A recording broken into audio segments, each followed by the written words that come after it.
စိတ်ပင်ပန်းလာတဲ့အခါမေတ္တာပို့ပါ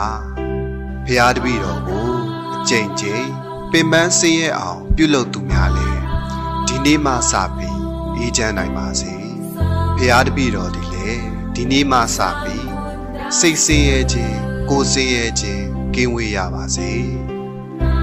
ဖရာတပည့်တော်ကိုနာကျင်စေသူတွေလည်းဖရာတပည့်တော်နာကျင်ရတယ်လို့ခံစားရတယ်လို့မနာကျင်ရပါစေနဲ့မခံစားရပါစေနဲ့ဖရာဒီနေ့ဒီအချိန်မှစပြီး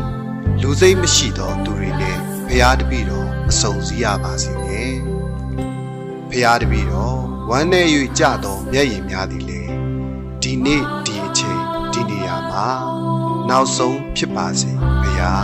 ရှင်တန်ရတာပင်ပန်းတဲ့အခါတိုင်းကိုဒီလိုလေးမေတ္တာပို့ကြည့်ဖို့မမေ့ပါနဲ့နော်